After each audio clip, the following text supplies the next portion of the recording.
Hello friends, welcome to the Newly. My name is Srujana Yadav. Today I want to discuss the protests that are happening in Goa pertaining to a sanction of three projects. And these three projects are the projects that are related to four-laning of National Highway 4A, double tracking of railway line and laying of 400 kV transmission line. These three projects specifically threaten the forest in and around Bhagwan Mahavir Wildlife Sanctuary and also Mollem National Park in Goa. We all know that Goa is a very famous place for many fun related activities and especially tourism driven economy and for its natural scenic beauty. But in this particular protest, the citizens of Goa and many other groups are arguing that these three projects which are being sanctioned in and around the national park and the sanctuary will fundamentally threaten the ecosystem around, and it will lead to huge degradation of the forest area in that particular region. So highlighting the place and the issue that's happening, I would also want to throw some light on the significance of this particular habitat.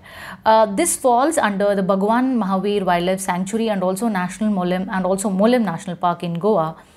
They fall under the largest protected area and it's one of the significant biodiversity hotspots. So it is also one of the 36 biodiversity hotspots and has been declared as a natural heritage site. It is also yet another important reason because it is adjoining with Kali Tiger Reserve in Karnataka.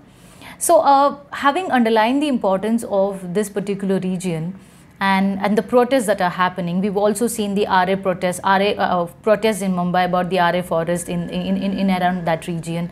And we have seen various other regions for the very famous Chipko movement, Narmada Bachao Andolan, or the Theri Dam rehabilitation protest, or the Polavaram protest. So many protests related to environment degradation and how it fundamentally threatens not just human lives but also the wildlife. So in this particular context, I would also want to highlight about how these projects are being granted and why these particular projects are at the center of controversy. So friends, we all know that we have something called environment impact assessment.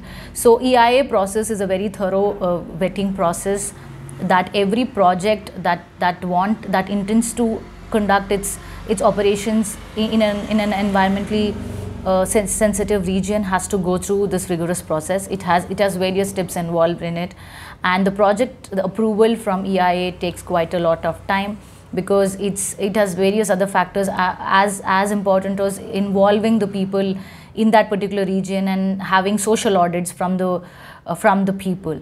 So in this particular context, what is highlighted in the protest is all the projects that are being granted have been granted in haste, and they really do not do any cost benefit analysis of the drastic effects that this particular projects are going to create in the region. Apart from this, we also need to underline very important aspect of disaster. The UN report on disasters have clearly mentioned that the natural disasters have increased more than 4 to 5 times over a period of 2-3 years. But however, the triggering point of these natural disasters has always been anthropogenic reasons. And in this particular case, I don't think we have to leave any room for any kind of such triggering after having degradation of natural habitat in this particular region, for that matter anywhere across India. So this calls for a very sustainable developmental practices, and the age-old tussle between the development and environmental degradation and taking care of environment is again at the center. So I think for us to look at it, how important the Western Ghats area is and what is the importance of its biodiversity of flora and fauna. We have a very important report called the Kasturi Rangan Committee report. It fundamentally and it comprehensively covers why Western Ghats is a very important region and why conservation of that particular region is important. We've also seen devastating Kerala floods 2-3 years ago, where it clearly said that illogical, mindless developmental practices without even taking care of basic environmental safeguards was really the reason for such disaster.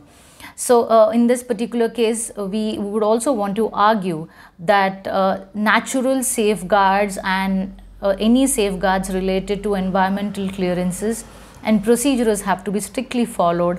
If they are not followed, I think with the very myopic vision that we approach such developmental projects will have a huge impact in coming days to come. So I hope the protests that are happening in Goa would be really become much more prominent and also assume more significance, so that these projects are taken from a much more critical view, and also this sets a precedent for other projects where the EIA process is done much more stringently.